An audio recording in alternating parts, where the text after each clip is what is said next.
Subscribe now and press the bell icon. Never miss an update. आप सभी का physics मंडी के इस नए वीडियो में दोस्तों, आज के इस वीडियो में हम चर्चा करने वाले हैं वेब ऑप्टिक्स क्लास 12th में। आज का जो टॉपिक है दोस्तों वो हमारा है समतल ध्रुवित, वृत्तीय ध्रुवित तथा दीर्घ वृत्तीय ध्रुवित प्रकाश क्या होता है। तो जैसा कि मैंने दोस्तों पिछले क्लास में प्रकाश के धोरण के बारे में बताया था, ध्रुवित प्रकाश क्या होता है, अध्रुवित प्रकाश क्या होता है, ये सारे चीज़ों की चर्चा हमने कर दिया है दोस्तों। आज हम पढ़ेंगे कि जो समतल ध्रुवित होता है, समतल ध्रुवित जो प्रकाश होते हैं, तो दोस्तों नाम से ही पता चल रहा है कि समतल आखिर होगा कैसा। तो जैसा कि मैंने बताया था कि ध्रुवित प्रकाश क्या होता है, तो ध्रुवित प्रकाश वह होते हैं, यानी कि वैसे प्रकाश जो तरंग संचरण के लंबवत होते हैं, लेकिन वो उनको सीमित कर दिया जाता है कि आपको सीधी रेखा में जाना है, आप सीमित रह सकते हैं, और वो हमेशा सीधे ही चलता है, समतल में चलता है। तो सीधे चलता है, उसको सीमित कर दिया जाता है कि ये आपको यहाँ तक सीमा है आपकी, आपको अगर सीधा बना दिया तो सीधा जाइएगा, बीच में जहाँ मुड़ रहा तो मुड़ी तोड़ देंगे, उसको बता दिया गया, ये बात बोल दिया गया उसको कि आपको बीच में कहीं नहीं मुड़ना है, एकदम बंगलिनिया के पास जाना है, ठीक है, एकदम पूर्व दिशा में, जया पूर्व में बंगलिनिया के पास, ठीक है। तो वो आपको बता दिया गया है कि आपको जाना है तो सीधे जाना है, तो वो ध्रुवित प्रकाश होते हैं। अगर जाके फैल जाता है तो वो होता है अध्रुवित प्रकाश। तो सबसे पहला है कि अगर हम हेडिंग के तौर पे ले, तो सबसे पहला हेडिंग लेंगे दोस्तों, वो हेडिंग क्या होगा, अगर नंबर 1 की बात किया जाए तो इसको हम लाइन बाय लाइन देख लेते हैं ताकि जल्दी इसको क्या कर सके, हम समझ सके। तो समतल ध्रुवित प्रकाश ले रहे हैं हम, जिसको कहेंगे प्लेन पोलरिस्ट लाइट। तो दोस्तों हम देखिए अगर चाहिए तो इसके डेफिनेशन आप खुद से लिख सकते हैं। जैसा कि ध्रुवित प्रकाश हम जानते हैं और समतल जानते हैं कि समतल क्या होता है। दोस्तों इसको निकालते थोड़ा, ताकि बहुत ही क्या हो रहा है, बहुत आजकल बहुत ही क्या हो रहा है, गर्मी बहुत ज़्यादा है। तो हमने बोला क्या कि आप इसको खुद से लिख सकते हैं। जैसा कि डेफिनेशन की दिख रहा है, हमको डेफिनेशन दिख रहा है दोस्तों कि समतल और ध्रुवित प्रकाश तो हम जानते ही हैं। तो समतल जो पूरा चिकन होता है एकदम, उसको कहते हैं समतल होता है। तो कहा जाए कि अगर कहें कि इसको कि वैसा प्रकाश जो क्या होता है, समतल रहता है, तरंग संचरण के लंबवत तो होता है, लेकिन क्या होता है, समतल में रहता है, और उसका जो सीमा हो निश्चित हो वो समतल में रहता है, हमेशा समतल में चलता है। और लंबवत तो होता है, लेकिन क्या होता है, समतल में होता है। वैसे प्रकाश को हम समतल ध्रुवित प्रकाश कहते हैं। वैसा प्रकाश जो तरंग संचरण के लंबवत तो होते हैं, लेकिन साथ ही साथ क्या होते हैं, समतल में भी होते हैं, समतल में होते हैं, और वैसे प्रकाश को हम ध्रुवित प्रकाश कहते हैं। तो ये सब दोस्तों डेफिनेशन आप बहुत ही इजीली तरीके से क्या कर सकते हैं, देख सकते हैं, पढ़ सकते हैं, लिख सकते हैं। तो उसमें इतनी कोई घबराने वाली बात। तो हमने क्या कहा कि वैसा प्रकाश जो, अगर इसमें देखिए, इसमें क्या होता है कि सदिश लेना होता है, कि सदिश रूप में लेना होता है, और ये क्या होते हैं कि सदिश रूप से कंपन करते हैं, यानी कि सदिश रूप से कंपन तो करते हैं, लेकिन वो सीमित होते हैं। हमने जैसा कि बताया था कि इसको अगर सीमित कर दिया गया है कि आपको जाना है पूर्व में, तो पूर्व में जाएगा, पश्चिम में जा नहीं सकता है, अगर गया तो टंगड़िया उसका तोड़ दिया जाएगा, ठीक है।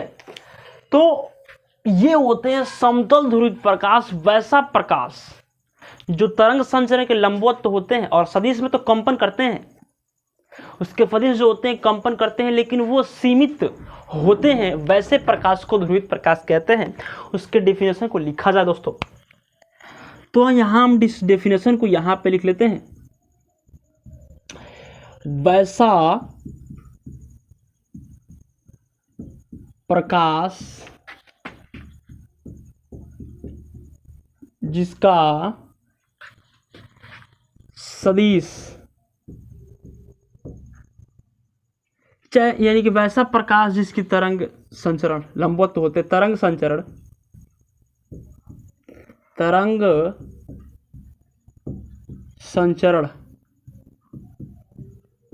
लंबवत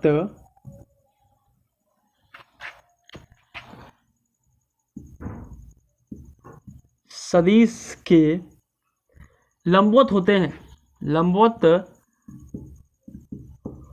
हैं तथा सदिश रूप से कंपन करते हैं सदिश रूप से क्या करते हैं, कंपन करते हैं, वैसे प्रकाश को ध्रुवित प्रकाश कहते हैं। कंपन करते हैं और ये सीमित रहते हैं, और ये क्या होते हैं, सीमित रहते हैं।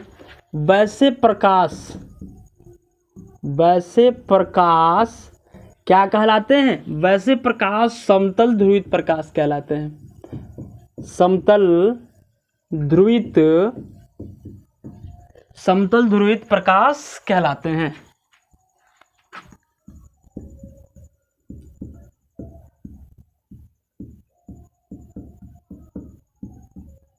हैं।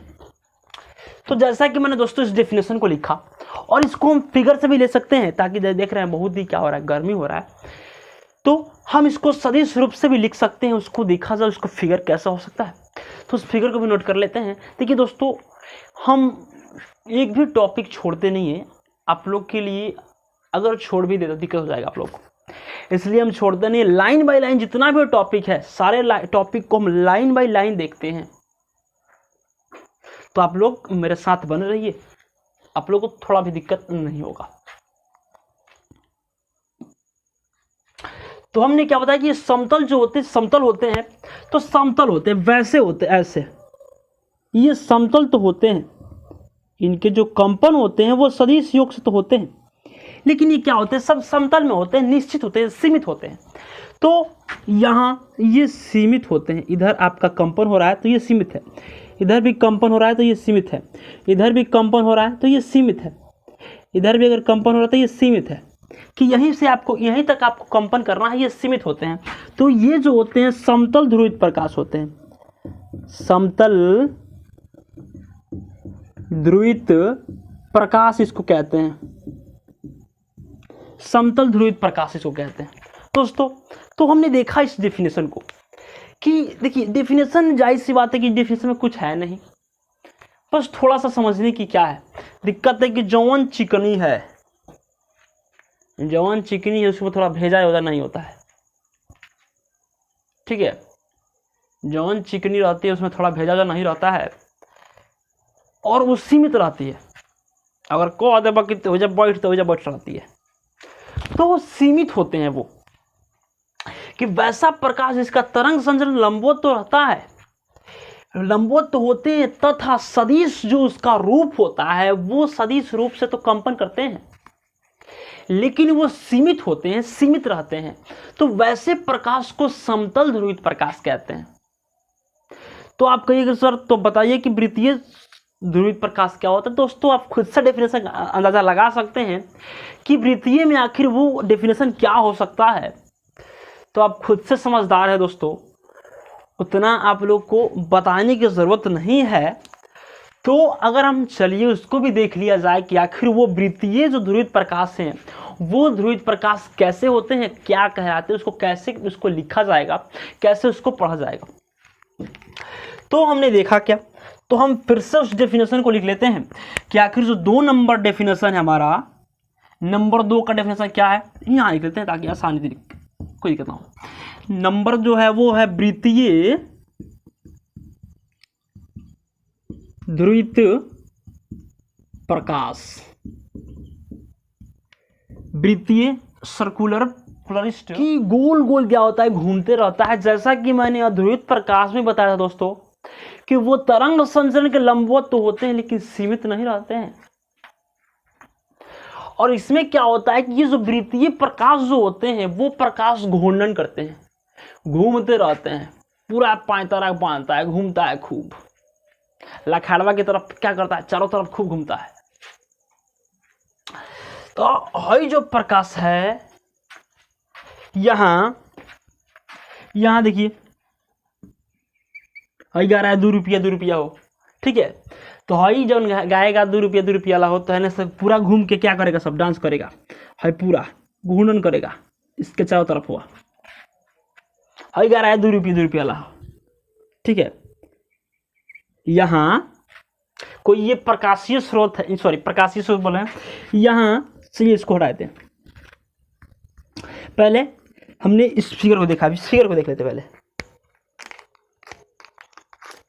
कि ये क्या करता है, घूर्णन करता है। हई तो हमने लिया जो बीच वाला है, इसका जो प्रकाशवा निकालेगा, जो तरंगवा संचरण करेगा, तरंग जो निकालेगा वो, और यहाँ पे हमने इसका क्या लिया, चारों तरफ का आवरण लिया है जो घूर्णन करेगा। ये घूर्णन कर नाच रहा है, हई गा रहा है 2 रुपया वाला हो, ठीक है। हई 2 रुपया कर रहा है, ठीक है। और ये चारों तरफ क्या करेगा, घूर्णन करेगा। तो जब ये घूर्णन करेगा तो हई कहेगा क्या होता नहीं, 2 रुपया तू ले लो ना। तो अब क्या करेगा कि कहेगा कहीं बनाओ तो पागल बनाइबे, है ठीक है। तो पागल नहीं बनाना है हमको है ना चलना है, है ना चलना है। क्या करता है, प्रकाश जो है घूर्णन करता है, घूमता है, खूब घूमता है, नाच के गिर जाएगा, है ना, दिमाग का चक्रिया जाएगा इसका। तो ये जो प्रकाश होते हैं, हमने जैसा कि बताया था कि अध्रुवित जो प्रकाश होते हैं वो प्रकाश कैसे होते हैं कि वो जो प्रकाश होते हैं वो तरंग संचरण के लंबवत होते हैं। देखिए कोई भी जो प्रकाश होता है वो तरंग जो संचरण कर रहा है उसके लंबवत होता है, उसके लंबवत होता है। और उसकी जो ये देखिए तो ये तरंग संचरण के लंबवत होता है, लेकिन ये अपने स्रोत से निकलने का चारों तरफ फैल जाता है। और वो तो हमने अगर इस डेफिनेशन को कहा जाए कि तरंग संचरण के लंबवत तो होते हैं लेकिन चारों तरफ क्या होते हैं, फैल जाते हैं, तो आप कहेंगे कि सर इसे तो ध्रुवित अध्रुवित प्रकाश कहते हैं। तो फिर वृत्तीय प्रकाश क्या होगा? देखिए डेफिनेशन दोनों का मिल रहा है, तो आप कौन सा कहिएगा कि सर दोनों का डेफिनेशन तो एक ही है, कुछ अंतर है? नहीं है।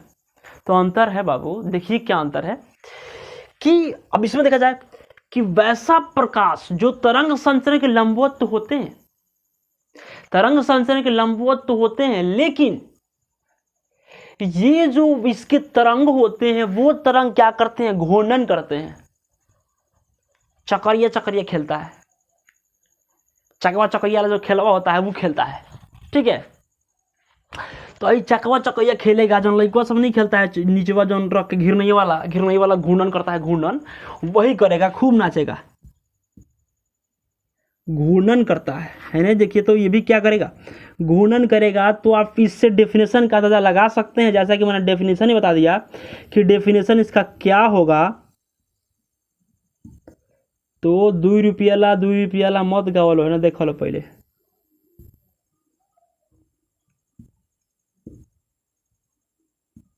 दो रुपया हो जाएगा अभी ये, ठीक है। तो हमने देखा क्या कि ये जो लिखे हैं इससे हमने डेफिनेशन का पता लगा लिया। फिर से हमने इसको डेफिनेशन को लिख देते हैं कि वैसा प्रकाश सुनिएगा, बहुत ही जो डेफिनेशन है इस डेफिनेशन को इजीली तरीके से इसको हम सीख पाएंगे, बस आप लोग देखते रहिए, समझते रहिए। वैसा प्रकाश जो तरंग संचरण के लंबवत तो होते हैं लेकिन अपने तरंग संचरण के चारों तरफ क्या करते हैं, घूर्णन करते हैं। और वैसे प्रकाश को वृत्तीय, और ये भी कह सकते हैं कि वृत्तीय चक्र से क्या करता है, घूमता है। तो वैसे प्रकाश को हम वृत्तीय ध्रुवित प्रकाश कहते हैं। और हमने यानी कि इस फिगर को भी बनाया, तो यहां से ये जो प्रकाश होंगे ये प्रकाश को हम कहेंगे वृत्तीय ध्रुवित प्रकाश, वृत्तीय ध्रुवित प्रकाश। अब इस डेफिनेशन को भी लिखा जाए कि इसका डेफिनेशन क्या होगा, तो डेफिनेशन को लिखा जाए कि वैसा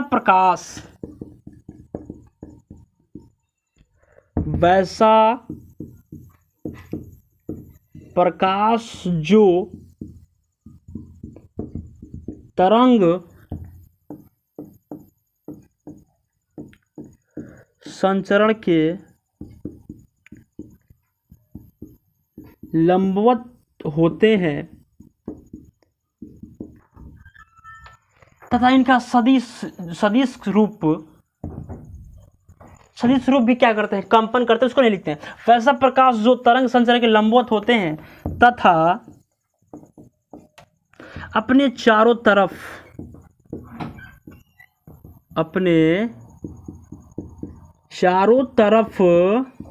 घूर्णन करते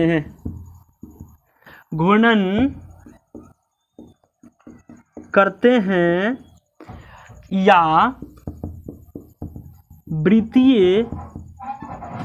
वृत्तीय पथ से घूमते हैं। तो वैसे प्रकाश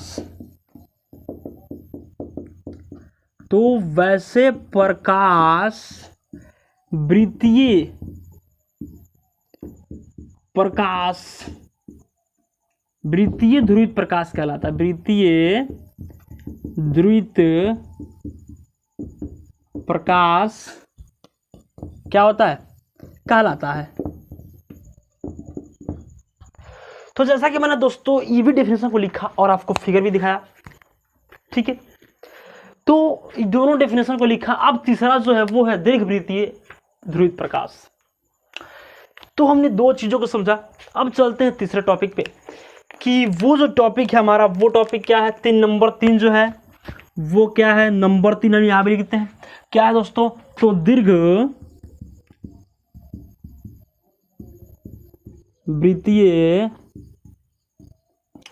ध्रुवित प्रकाश, दीर्घवृत्तीय ध्रुवित प्रकाश होता है, ठीक है। तो हमने इसको भी लिखा जाए। तीसरा नंबर होता है तो एपिक्ली पोलराइज्ड लाइट। तो ये जो होते हैं दोस्तों, ये क्या होते हैं, देखा जाए कि दीर्घवृत्तीय ध्रुवित प्रकाश क्या होते हैं। तो देखा जाए दोस्तों, हमने वृत्तीय प्रकाश को देखा, फिर क्या देखें, समतल ध्रुवित प्रकाश दोस्तों। अब देखिए इसमें क्या होता है। अब देखिए पहले इसको भी थोड़ा सा इसमें बचा है, उसको भी देख लिया जाए कि देखिए इसमें क्या होते हैं कि इसके जो आयाम होते हैं सबके पहले क्या करते हैं, इसको थोड़ा एक दो को मिटा लेते हैं ताकि और ज़्यादा इसमें क्या हो गया, गैदरिंग हो गया है दोस्तों। तो गैदरिंग कम कर लिया जाए ताकि और अच्छे से समझ पाए इसको हम। तो यहाँ से हमने गैदरिंग को कम किया, इसको बीचों बीच से ले लेते हैं। तो अब देखिए, और सबका हम नाम देते हैं, 1 2 3 4 5 6 7 8 9, ठीक है। तो अब देखिए इतना नाम हमने दिया है। अब कहेंगे क्या कि अब देखिए सबके नाम हमने दिया, सबका नाम दिया। अब देख रहे हैं कि एकरा पीछे हई लागल है, एकरे पीछे हई लागल है, एकरे पीछे हई लागल है, एकरे पीछे हई लागल है, एकरे पीछे हई, सब एकरे पीछे लागल है। तो हम कहते हैं कि जेकरा पीछे ढेर लागल रहता है उसके पीछे नहीं जाना चाहिए, ठीक है। तो सब तो इसके पीछे लगा, तो हम उसमें क्या करें जाएंगे। हाँ, माने कि एकरे पीछे हई लागल है, एकरे पीछे हई लागल है, एकरे पीछे हई लागल है, सब एक ही के पीछे लागल है। तो हम उसमें क्या करने जाएंगे लोग। तो हम कहते हैं कि जिसके पीछे ढेर लगा रहता है उसके पीछे नहीं जाना चाहिए। हाँ, तो ये फिजिक्स का आता है। तो आप लोग दूसरा मत सोचिएगा कि ये फिजिक्स में कह रहा है कि हई के पीछे हई लागल है, दूसरे के पीछे, जब मैंने कि सब देखिए सब एक के पीछे लागल है, एक के पीछे सब लागल है। तो हमने कहा कि जिसके पीछे सब लागल होता है उसके पीछे नहीं जाना चाहिए, ठीक है। ये फिजिक्स का होता है, ये फिजिक्स का कह रहा है, दूसरी जगह नहीं जाना है। तो यहाँ पे हमने देखा गया कि इसके जो कलांतर है, देखिए दोस्तों हमने जैसा कि पिछले वीडियो में बताया था कि कलांतर को जो सूचित किया जाता है, अगर मध्य कलांतर को सूचित करना हो तो मध्य कलांतर को किससे सूचित किया जाता है? अगर आपने मेरा पिछला वीडियो नहीं देखा हो तो प्लीज़ पिछले वीडियो को देख लीजिए ताकि आप अच्छे रूप से इसको समझ पाएंगे। तो अगर मध्य, यहाँ पे हमने कहा कि आप देखिए, आपको दिखाना है कि यहाँ मध्य कलांतर होता है इसका, दोनों का मध्य कलांतर कितना है? तो दोनों का जो मध्य कलांतर है उसको हम किससे सूचित करते हैं? तो उसको फाई से सूचित किया जाता है, फाई। तो हमने यहाँ पे लिखा फाई जो होता है वो क्या होता है? तो इसको कहते हैं हम लोग मध्य कलांतर। दूसरे के पीछे नहीं जाना चाहिए, ढेर जकरा पीछे लागल हो उसके पीछे नहीं जाना चाहिए, ये फिजिक्स का होता है। अपने अकॉर्डिंग, दूसरे पर मत जाइएगा, आप दूसरे पर नहीं बोल रहे हैं। तो आप लोग ढेर सोच लेते हैं, लोग कहाँ कहाँ आप लोग का दिमाग रहता है हमको पता है। तो जिसके पीछे ढेर लगा है उसके पीछे नहीं जाना चाहिए। देखिए सब लगा है इसी के पीछे, तो इसके पीछे मत जाइए। एक को लगा है, दुइयो लगा है, तीनों चारों पाँचों सब 6 9 तक लगा, 9 गो लगा एगो के पीछे। अब तू चल जाए तो 10 गो हो जाएगा, तो ओकरा पीछे तू मत जा, काहे कि एगो के पीछे ढेर लोग लागल उचित नहीं है, ठीक बा। एक के पीछे जब रहता है दूसरा कोई, दूसरे को नहीं जाना चाहिए उसके पीछे। तो मत जाइए और यहाँ देखिए, देखते रहिए और पढ़ते रहिए। तो ये जो होना चाहिए मध्य कलांतर फाई बराबर, वो क्या होना चाहिए? पाई बाई 2। आप देख रहे हैं, आपको हम बताए हैं कि वो तरंग संचरण का जिनके जो मध्य कलांतर होते हैं वो कलांतर 90 डिग्री का होता है। तो अगर पाई की बात की जाए तो लंबवत तो है, तो फिर कितना होगा? 90 डिग्री। तो पाई बाई 2, पाई का वैल्यू कितना होता है तब? 180। तो 180 डिवाइड 2 फिर कितना आ जाएगा? 90 आ जाएगा दोस्तों।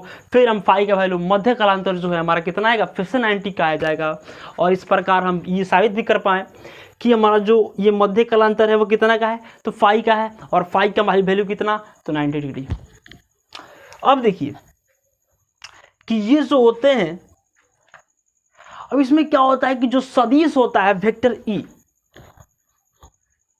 तो आप समझिए कि सर बताइए कि वेक्टर ई और वेक्टर बी क्या होता है।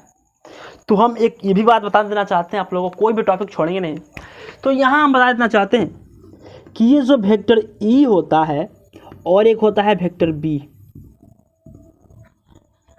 तो वेक्टर ई की बात अगर कहा जाए तो वेक्टर ई जो होता है वो होता है चुंबकीय क्षेत्र, चुंबकीय सदिश कहते हैं। चुंबकीय क्षेत्र नहीं कहेंगे, चुंबकीय सदिश में कहते हैं। इसमें चुंबकीय सदिश, इसमें कहते हैं इसको विद्युतीय सदिश। तो इसके जो चुंबकीय सदिश यानी कि वेक्टर ई जो होने चाहिए उसी के लंबवत सारे होने चाहिए।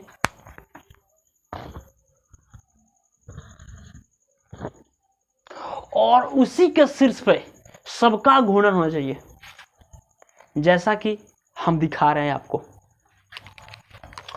तो इस फिगर को भी देखा जाए कि आखिर जो ये हमारा दीर्घवृत्तीय ध्रुवीय जो प्रकाश है उस प्रकाश को देखा जाए तो यहाँ देखिए इसका जो फिगर होगा दोस्तों वो फिगर ऐसे होगा।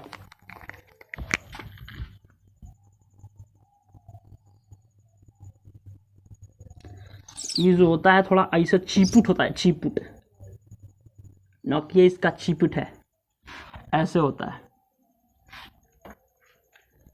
अंडा का आकार होता है, अंडा को जो खड़ा है उसको थोड़ा उल्टा कीजिए, सीधे ऐसे क्षैतिज में रखिए, तब वो उसके आकार का होता है। ये जो होता है हमारा, ये जो होता है वो अंडा का आकार का होता है। और इसको ही क्या कहते हैं हम लोग? दीर्घवृत्तीय ध्रुवित प्रकाश कहते हैं।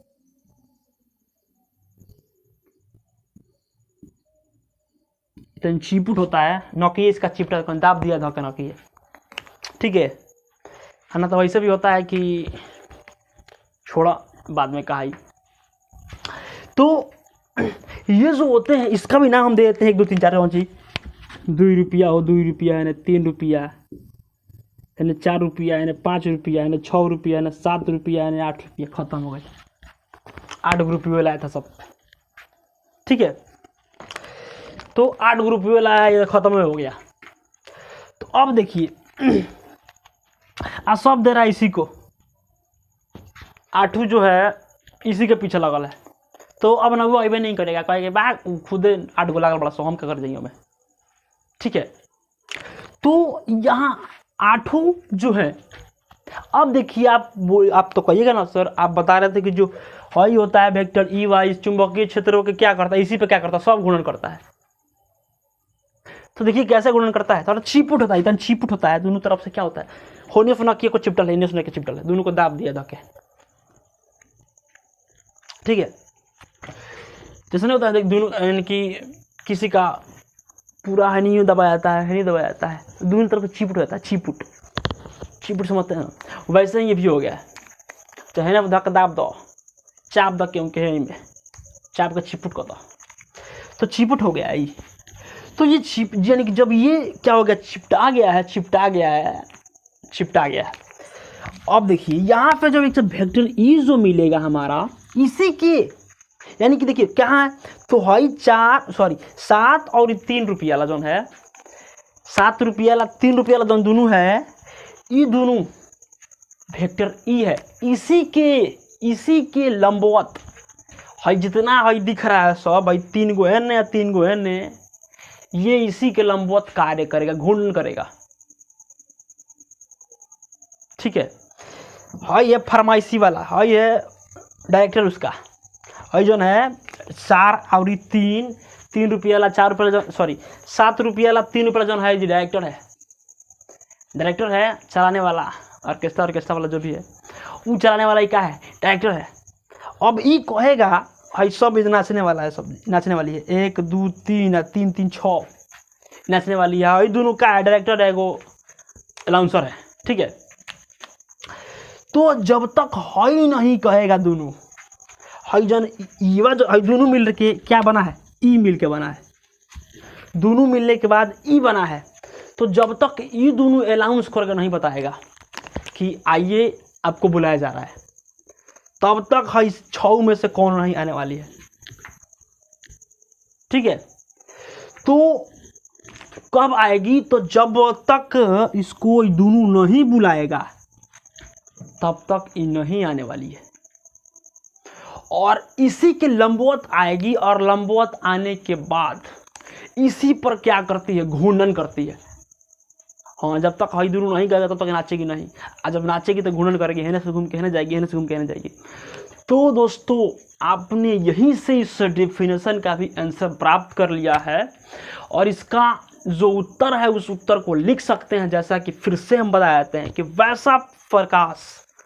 वैसा प्रकाश जो तरंग संचरण के लंबवत तो होता है, तरंग संचरण के लंबवत तो होता है, लेकिन सदिश जो उसका जो प्रकाश का सदिश वेक्टर ई है, उसी के लंबवत जितने भी इसके बचे प्रकाश से क्या करते हैं, घूर्णन करते हैं। सदिश प्रकाश का जो सदिश वेक्टर ई है, पर इसमें प्रकाश का सदिश करते हैं, इसको चुंबकीय सदिश तो आप समझ रहे हैं, लेकिन यहाँ पे हमने इससे प्रकाश को लिए हैं, इसमें चुंबक कहाँ है जी, तो यहाँ पे ये जो है प्रकाश का सदिश इसको कहेंगे, प्रकाश का सदिश कहेंगे।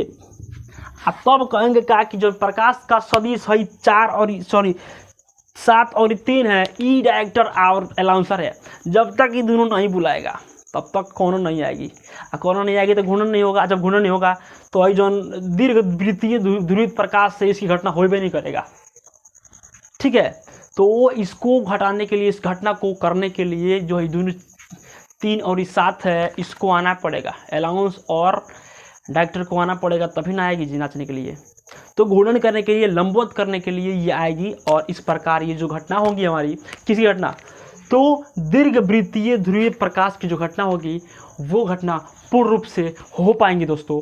यानी कि ये हमने 3 डेफिनेशन को देखा, और यानी कि देखिए तीनों डेफिनेशन को समझ लिए हम। इस डेफिनेशन को लिखना आप खुद से लिख सकते हैं, जैसा कि हमने बता दिया डेफिनेशन में कैसे लिख सकते हैं इसको, और जैसा कि फिगर भी दिए हमने, और ये हमने बता दिया कि चुंबकीय और यानी कि जो होता है विद्युतीय सदिश क्या होता है वो भी बताया, और यहाँ पे हमने इसको प्रकाश का सदिश कहा है वेक्टर ई को।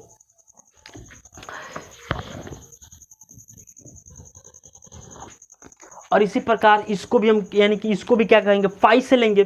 और देखिए सब में तो होता है लंबवत तो होते हैं, तो इसको भी मध्य कालांतर जो होगा इसका वो भी फाई इक्वल टू जो होगा वो phi equal to pi by 2 होगा दोस्तों। इसकी भी जो मध्य कालांतर होगी वो phi equal to pi by 2 ही होगा, क्योंकि इसके भी जो मध्य कालांतर होते हैं वो 90 का ही होते हैं। तो हमने 3 डेफिनेशन को देखा। अब चलते हैं नेक्स्ट टॉपिक पे हम लोग का। तो वो टॉपिक है दोस्तों, वो टॉपिक हमारा कंपन तल। कंपन तल जो होते हैं वो क्या होते हैं उसको देखा जाए। अगर आप लोग इसको स्क्रीनशॉट लेना चाहते हो तो ले सकते हैं।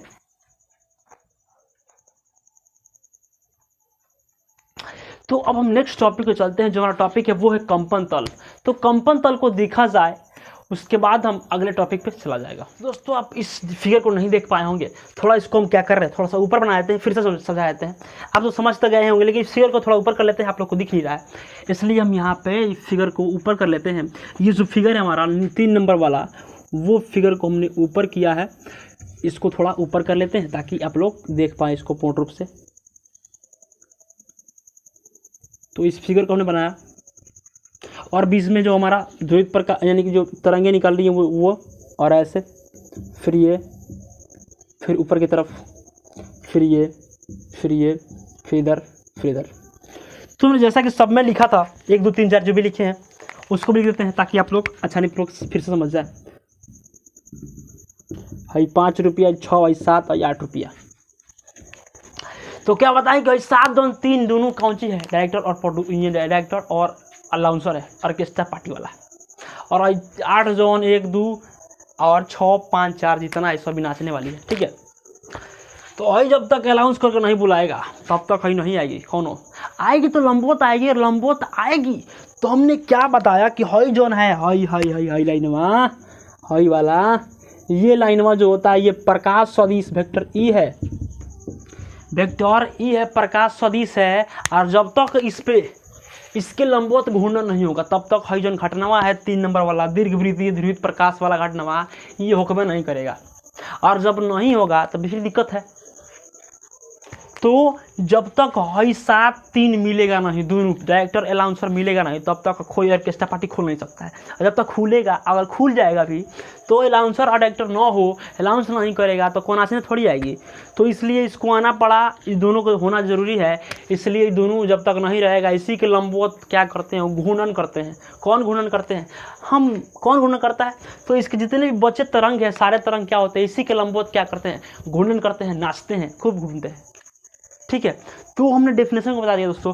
आज की इस वीडियो में इतना ही, बहुत वीडियो लंबा हो गया। फिर नेक्स्ट वीडियो में हम लोग इसके बारे में चर्चा, इसके नेक्स्ट टॉपिक जैसे बताया था उस टॉपिक को पढ़ा जाएगा। ध्रुवित तल क्या होता है, ध्रुवित कंपन क्या होता है, तो ये सारा टॉपिक हमने देखा जाएगा इसके नेक्स्ट वीडियो में।